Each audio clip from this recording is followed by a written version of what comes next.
Saúde é Pública. Bem-vindo ao Saúde é Pública, o podcast da Faculdade de Saúde Pública da USP. Um novo termo vem se popularizando nas redes sociais. Pulmão de pipoca é a expressão popular para bronquiolite obliterante, doença pulmonar crônica caracterizada pela obstrução das pequenas vias aéreas. Trata-se de uma inflamação ou infecção que impede as células dos pulmões de se recuperarem. A notícia se espalhou a partir do caso de uma jovem de 17 anos que está com o pulmão comprometido pela doença. A causa? O uso do cigarro eletrônico, os chamados vapes. E os casos só aumentam. Apesar da proibição da venda desses dispositivos desde 2009, seu uso vem crescendo, especialmente entre adolescentes e jovens adultos. Os sabores variados, o design prático e o cheiro agradável trazem um apelo ao público jovem. O produto pode ser facilmente encontrado, seja na venda presencial ou virtual. Apenas no ano de 2025, a Anvisa já derrubou mais de 1.100 sites que comercializavam o produto. E, recentemente, plataformas digitais como YouTube, Instagram, TikTok, Enjoei e Mercado Livre foram notificadas para que removam conteúdos que promovam ou comercializem cigarros eletrônicos, segundo informações do site Agência Brasil. Uma pesquisa inédita do Instituto do Coração INCOR, da USP, realizada em 6 cidades paulistas entre abril e setembro de 2024, com 417 usuários exclusivos destes dispositivos, trouxe dados preocupantes. A doutora Jaqueline Shouse, diretora do Programa de Tratamento do Tabagismo do INCOR e responsável pelo estudo, conversou conosco sobre o tema e traz detalhes dessa pesquisa. Doutora Jaqueline, é um prazer e uma honra recebê-la para falar de um tema tão importante para a saúde pública e tão comentado atualmente. Prazer é meu, uma honra estar participando mesmo, uma oportunidade para esclarecer, visto que esse é mais uma ameaça à saúde pública do mundo, pode-se dizer, né? No Brasil a gente tem a rédea mais curta, estamos conseguindo controlar um pouco o uso do produto, mas muitas coisas precisam ser feitas para uma vigilância maior, para que as pessoas não fiquem tentadas a experimentar esse produto. Então, primeiramente, eu gostaria de entender como esses dispositivos funcionam. Eu gostaria que você pudesse explicar para a gente como que, se ele aumenta ou diminui a dosagem, por que eles são saborizados, quais são as substâncias presentes. Eu acho interessante a gente começar apresentando melhor esse produto, porque até na sua pesquisa você aponta que há muita desinformação sobre o que é o vape e os seus impactos na saúde. Perfeito. Então vamos dar um breve histórico, né? Ele surgiu em 2004, 2005, um chinês que o pai morreu de câncer de pulmão, viciado em cigarro, ele tentou fazer um dispositivo que oferecesse nicotina sem combustão, imaginando que o malefício do produto só tivesse relacionado à combustão. O tempo passou, hoje o produto já está na 4ª geração, deixou de usar a nicotina em freebase, que é a mesma nicotina que o cigarro convencional usa, isso é uma diferença técnica muito significativa, e hoje esses dispositivos não têm combustão, basicamente eles têm um compartimento que vai colocar um líquido, que aí geralmente hoje em dia não é mais nicotina em freebase, mas é um sal de nicotina. Esse veículo que é propileno glicol e glicerol tem uma bateria que aquece, por isso que ele tem você carrega o dispositivo na bateria, ele carrega e você pode usar como se fosse um iPod, né? Que o pessoal lembra do iPod? Muito tecnológico. Então, tá tudo dentro daquele dispositivo pequenininho que ninguém imagina que faça mal. Então, a bateria aquece esse líquido, forma um aerossol que, além de conter muita nicotina, porque esse sal de nicotina oferece nicotina em concentração muito maior que a nicotina em freebase, e é uma nicotina que não irrita as vias aéreas, então o indivíduo começa a usar, mesmo não tendo experiência nenhuma em ter fumado cigarro anterior, consegue tragar com muita facilidade, não tendo um limite. O uso é quando ele deixa, vai dormir ou abandona, não, tá bom para mim. Mas não há uma saturação, não há algo que muitas vezes no cigarro convencional a pessoa percebe. Então, nesse aerosol, tem quase 2.000 substâncias, porque vem da formação, primeiro, do aquecimento dessa nicotina, vem material particulado, né, partículas ultrafinas, por isso que dá essas lesões pulmonares e cardiovasculares também, além da própria nicotina, e tem metais pesados, porque o dispositivo é de metal, então, obviamente, isso também, essa exposição a esse aerossol, frequentemente, faz com que o indivíduo, então, possa ter complicações na saúde, como já a gente cada vez mais vem observando, e em curto espaço de tempo. Engraçado, o cigarro demorou quase 20, 30, 40 anos para provocar uma doença, né? Uhum. O cigarro eletrônico foi aperfeiçoado. Então, as concentrações, por conta desse sal de nicotina, são mais elevadas do que o cigarro convencional. E esses aromas ter mais de 10 possibilidades de combinações de aroma. Então, o indivíduo começa desde fruta até sobremesa, creme brulee, bebidas também, Coca-Cola. Tudo isso, todas essas saborizações são possíveis e por isso você tem esse universo infindável de experimentação para que o jovem caia nessa armadilha, né? Pode-se dizer assim. Que grande armadilha. E falando nisso, né, sobre resultados e tudo mais, conta um pouco o que você achou na sua pesquisa, quais os principais achados e o perfil dos usuários. Essa pesquisa, na verdade, ela veio de uma outra observação nossa já em consultório, quando abriu a porta da pandemia, 2022 mais ou menos, que as pessoas começaram já a circular, voltar ao consultório, eu comecei a receber demanda de jovens, né, usuários de cigarro eletrônico, e aí queriam se libertar da dependência. A preocupação maior é perceber que o uso estava abusivo, acordava de madrugada, não largava o dispositivo, toda hora usando, incomodados com essa alta dependência. Então, como não existe um protocolo de tratamento, até porque se você for seguir o que a Inglaterra diz, cigarro eletrônico seria tratamento do tabagismo convencional. Nossa. E, obviamente, não é, porque a perspectiva da dependência, a intensidade, uma pessoa de 20, 25 anos procurar por tratamento por conta disso, é algo que chama atenção. E aí eu dosei a nicotina na urina dessas pessoas, que eu tinha um teste semi-quantitativo, e descobri que todos eles tinham valores acima de quem fuma 20 cigarros. Eu falei, nossa... 20 cigarros por dia. Por dia. Será que é só essas pessoas que são viciadas que procuram por tratamento, que tem essa carga de nicotina tão elevada? Então surgiu a ideia então de ampliar a pesquisa, e aí eu fiz parceria com o pessoal da toxicologia aqui da Faculdade de Medicina, com a doutora Vilma e toda a equipe, Leighton, e eles então, em vez de fazer na urina, vamos fazer o quantitativo na saliva. Eles desenvolveram uma metodologia para a gente fazer essa pesquisa usando saliva, que facilitaria. E também a minha parceira Cris Megide, da Secretaria de Saúde da Vigilância Sanitária do Estado de São Paulo, tinha sido minha parceira na pesquisa da lei antifumo, quando teve a proibição de fumar em ambiente fechado, que a gente dosou monóxido. Eu falei, Cris, está na hora da gente sair a campo de novo. E aí eu treinei os técnicos da Vigilância Sanitária, porque a primeira coisa, quando a Cris falou, não, mas não vamos coletar xixi. Os técnicos falaram, para coletar xixi na balada, como é que vai ser? Não, então tá bom, vamos coletar na saliva, e a Vilma deu um jeito para que fosse a saliva. E aí, qual era a pergunta básica? Será que esse indivíduo que está no consultório, que tem alta dependência, que tem níveis estratosféricos de nicotina, e esse que está na balada, que ainda não está nesse ponto de dependência, como é que é o comportamento das pessoas que estão ao ar livre, lindas, leves e soltas, e não no consultório médico em relação a isso?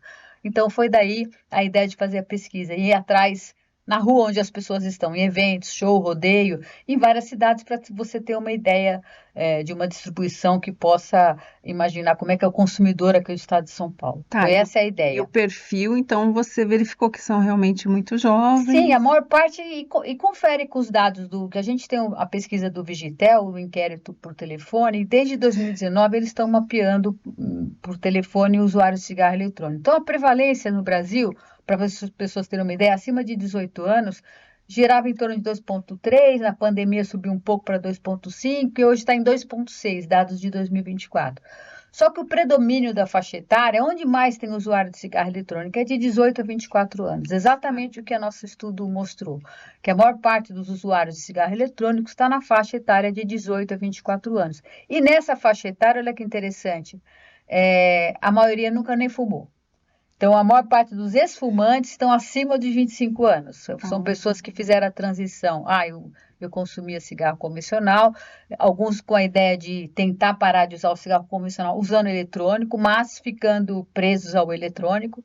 Não é aquela substituição, vou usar e depois vou parar esse também. Não, eu vou substituir, mas eu não consigo parar esse também. Então, tem essa diferença. E os jovens de classe média, nível socioeconômico elevado, classe média alta, alto nível de escolaridade, quer dizer, são pessoas que têm acesso à informação, só que há muita falsa informação sobre o cigarro eletrônico, baseada muito nessa história de como a Inglaterra usou como uma política pública. Quando você adota um produto como o cigarro, é claro que tem umas características específicas do produto que eles adotaram, mas entra tudo no mesmo balaio de gato, né? Você tem uma falsa sensação de que esse aqui pode, esse aqui não tem problema nenhum. Até porque os cheiros, né? E como você falou que o sabor ele é mais suave. Sim. Isso daí dá a impressão que é um produto mais suave, né? Ameno. E a nicotina em altas doses, dessa forma, em alta concentração, é uma substância extremamente viciante. Eu diria, acho que a mais viciante de todas as de... Sem dúvida. Ela, sim, todas essas drogas que agem no centro do prazer, aí a gente tem a nicotina, as anfetaminas e a cocaína, elas são drogas dopaminérgicas, né? Então, a nicotina, por que ela é mais viciante? Porque ela é acessível, está em todo lugar, em todo momento, e ela não promove. O indivíduo, quando usa, ele não tem uma alteração comportamental ruim, entre aspas. Pelo contrário, ele está no ambiente social, ele não fica extremamente agressivo ou algo que interfira no comportamento, né? Então, às vezes ele se sente estimulado, porque a dopamina tem uma sensação de bem-estar, tá sonado, ele usa aquilo, passa o sono. Então, do ponto de vista psicossocial, é uma droga muito interessante. Só que aí que vem a armadilha. Esse centro, uma vez ativado, como é um centro dopaminérgico, a nicotina rapidamente é metabolizada. Então, ela vai embora. E a hora que ela vai embora, o usuário reclama, que é onde vem a abstinência. Então, em curto espaço de tempo, o indivíduo fica vendido a esse mecanismo de recompensa que a todo segundo, quando ele usa o produto, ele é recompensado. E qual a diferença básica do cigarro convencional para o outro, em termos de dependência? Quem fuma um maço, para você ter uma ideia, dá umas 200, 250 tragadas. Um maço tem 20 cigarros. Então, mais ou menos 10 a 12 tragadas por cigarro. Então, quem fuma um maço vai dar 200, no máximo 250 tragadas. Um usuário de cigarro eletrônico, como essa turminha aí que a gente identificou, eles compram os dispositivos que são descartáveis. E hoje em dia, começou com 3 mil, 4 mil, 5 mil, lá estou falando de 2020, 2021. Hoje eles já vendem dispositivo de 30 mil tragadas puxadas. E às vezes o indivíduo usa 30 mil tragadas em 2 semanas. Dá quase 1.000 tragadas por dia. Ou seja, 5 vezes mais do que um cigarro convencional tem. E essa mesma diferença numérica a gente observou quando fez a dosagem de nicotina e cotinina na saliva desses usuários. Então, tem um subgrupo, aquele grupo que está iniciando, não usa com muita frequência, ele pode ter nicotina muito alta se ele fizer uso abusivo do dispositivo. E, como eu falei, independente dele ter sido, nunca nem fumado antes. Então, o dispositivo permite uma liberação de nicotina em alta concentração, mesmo para pessoas não experientes, diferente do cigarro. E se ele usa regularmente, ele vai ter com certeza uma nicotina elevada e uma cotinina elevada, como a gente viu aí no subgrupo de quase 15% de usuários que faziam consumo regular do produto com maior frequência. E no começo todo mundo começa na brincadeira, mas num curto espaço de tempo isso é interessante. A pesquisa perguntou para o usuário qual era a percepção da dependência. Ele podia responder não tenho, leve, moderada, ou intensa, ou não sei. E aí houve estatisticamente significativo, vou observar que aqueles indivíduos que disseram que tinham dependência elevada a moderada, tinham níveis de nicotina e cotinina elevados a moderados, em comparação àqueles que não. Então, a percepção da dependência o usuário vai ter. Ele tem a própria percepção. Agora, a nicotina é muito interessante, porque ela, conforme o seu humor, ela se adapta, né? Se você está excitado, você fuma e se acalma. Perfeito. Se você está com sono, você fuma e dá uma acordada. Exatamente. E ela modula todo o seu estado, né? Por isso que ela é tão viciante. Porque ela é adequada, pode-se dizer assim. Ela ajusta a necessidade do indivíduo. Só que a contrapartida é a própria dependência. Sim. E no eletrônico a gente percebe o indivíduo, olha que interessante, essas pessoas que eu tive experiência de tratar, eles têm uma abstinência com sintoma de ansiedade muito mais intensa do que o do usuário do cigarro convencional. Talvez porque o usuário do cigarro convencional já está adaptado, como tem restrições, não pode usar em qualquer lugar, o indivíduo consegue se conter, né, por um período. O eletrônico não, o indivíduo horas sem o produto, nem dá para ficar horas, ele fica desesperado, manifesta uma ansiedade muito intensa. Por outro lado, a maneira de tratar é a mesma do cigarro convencional ou do eletrônico. E é interessante que o eletrônico, quando você tem que usar medicação poderosa, o melhor remédio para parar de fumar, eu diria, para diminuir a abstinência, diminuir fissura, só que os pacientes respondem bem, porque diferente do cigarro convencional, o convencional a pessoa ritualiza muito para fumar. O eletrônico não, é toda hora, é chupeta do diabo, eu falo, toda hora, todo momento. E quando você, quimicamente, você oferece o que o cérebro está precisando, e bloqueia esse receptor para não sentir essa recompensa de dopamina, que é uma medicação específica, que é a vareniclina, uma molécula específica para o receptor que é ativado nesse processo de dependência, o paciente se sente muito confortável. Então, geralmente os pacientes do tabagismo convencional, o processo de abandono completo do cigarro é progressivo, acontece até a 4ª semana, entre a 3ª e 4ª. Do eletrônico acontece entre a 2ª e 3ª. É mais precoce, porque é menos, como dizer assim, tem menos ritual. Sim, interessante. Cigarro tem um Mas ritual, tem que tratar, isso que entendeu? É um bando de gente que não estava nem fumando. E agora e gasta dinheiro, porque a vareniclina é importada, não tem no Brasil, um medicamento caro. Assim, a gente pensando em termos populacionais, pensando em epidemiologia, né, do que pode acontecer futuramente com a população. A gente já sabe os danos que estão causando para o organismo, para cada organismo. Mas, assim, você poderia falar sobre previsões, o que pode acontecer em termos populacionais, em relação a impactos para a saúde desses jovens consumidores? Sem dúvida. Então, o que a gente já percebeu, que ela tem a capacidade, por essa alta dependência, o consumo é muito mais frequente, então o indivíduo é muito mais exposto a esse aerosol, embora não tendo combustão, não tenha alcatrão, não tenha monóxido de carbono, mas tem outras coisas.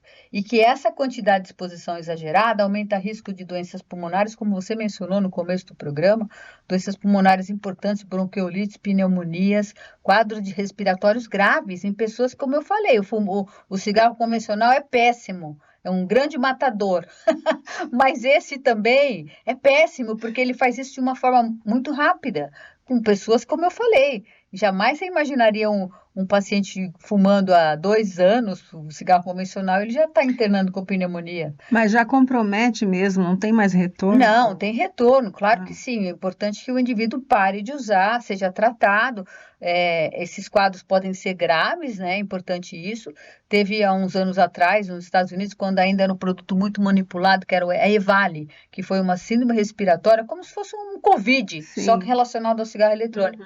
Porque o líquido era misturado com, às vezes tinha THC junto com o produto, eram líquidos manipulados pelo usuário, deu uma queimadura pulmonar. Foi muito grave, foram mais de 2.500 internações, com 72 óbitos. Então, não é brincadeira, gente. O que você está inalando, jogando para dentro do seu pulmão, o pulmão foi feito para receber ar. Então, assim, desconfie. Qualquer coisa que você vai inalar, as pessoas hoje fazem esses desafios, essas coisas doidas da internet. O pulmão é um órgão nobre demais. Você tem que receber ar puro. Qualquer coisa que você inale é um aerossol, tem coisa lá que vai provocar doenças. E, voltando ao cigarro eletrônico especificamente, tem as doenças respiratórias, as cardiovasculares, você tem quadros descritos de acidente vascular cerebral, derrame cerebral, por causa dessa altíssima concentração de nicotina, que faz pico de pressão arterial e frequência cardíaca muito alta, além de essas substâncias que são inaladas, material nanopartículas, partículas ultrafinas, que são altamente inflamatórias, chegam no pulmão, inflamam o pulmão e ganha corrente sanguínea e se distribui pelo corpo, então é péssimo. E hoje, na medida que você tem no mundo uma epidemia de consumo, no Brasil, volto a falar, está restrita à classe média, a grandes centros, classe economicamente com maior renda. Então, o que a gente não quer? Que essa pirâmide de consumo se alastra.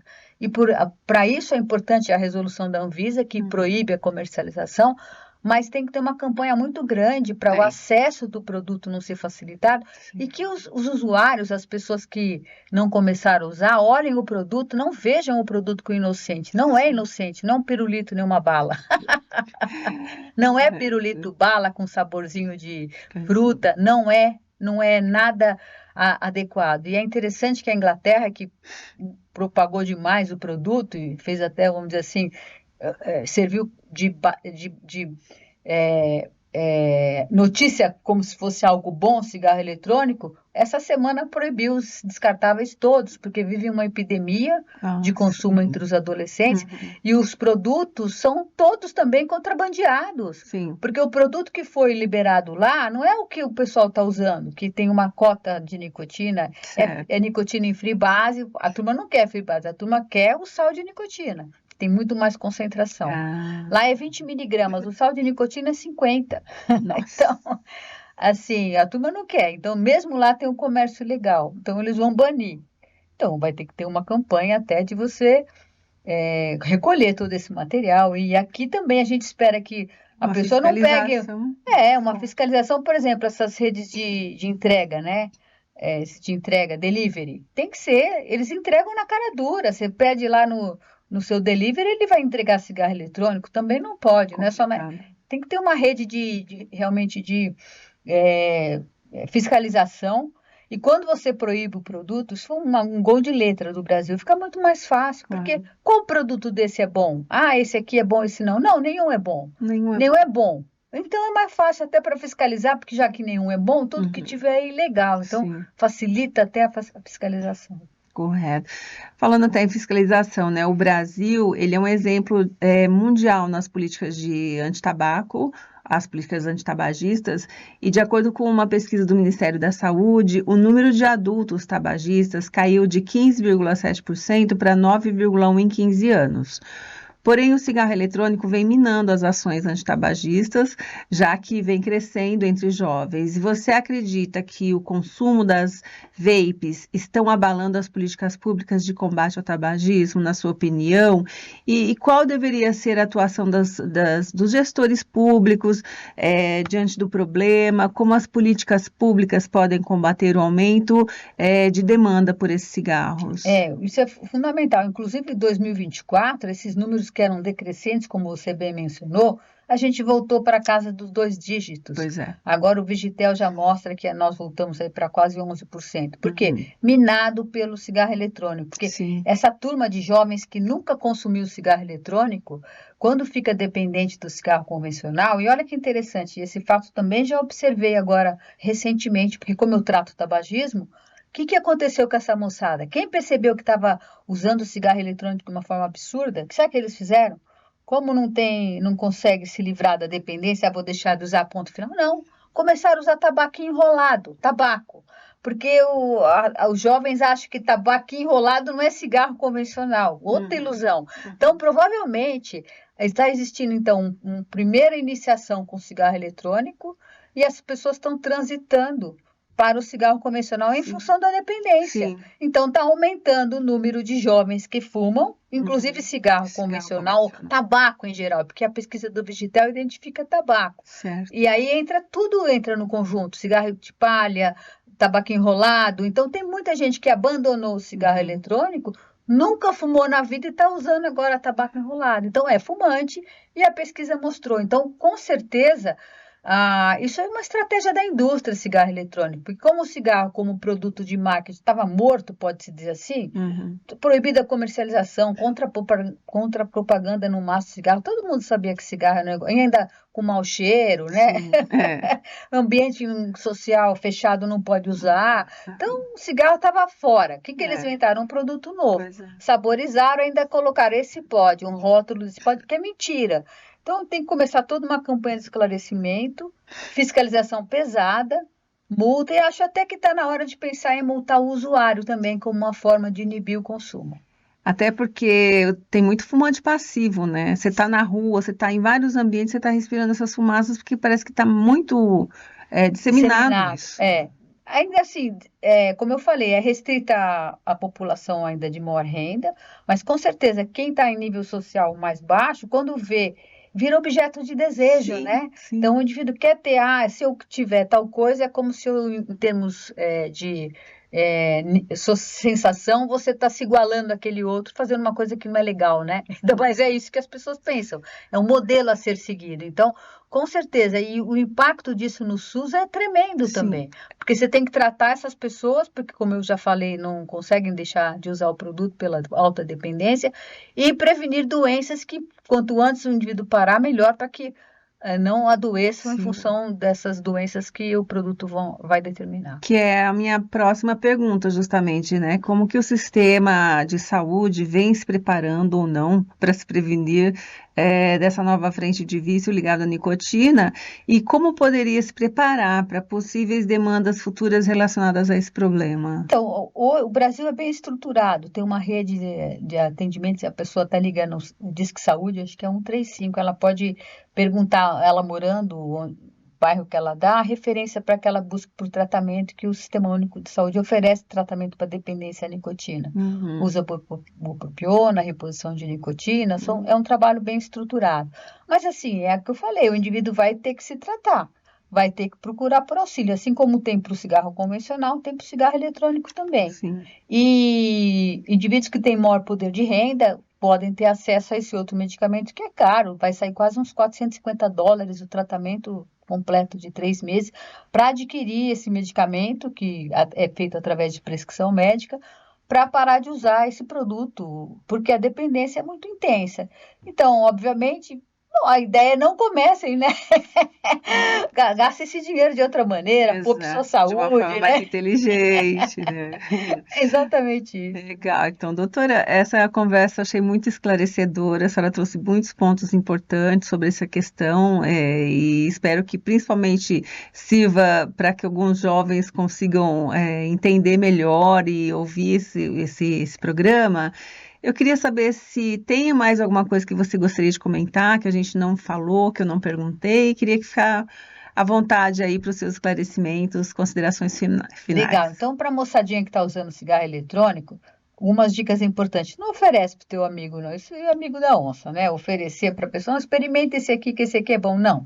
E uma maneira também de vocês controlarem o uso e tentarem reduzir o uso é não usar coletivamente.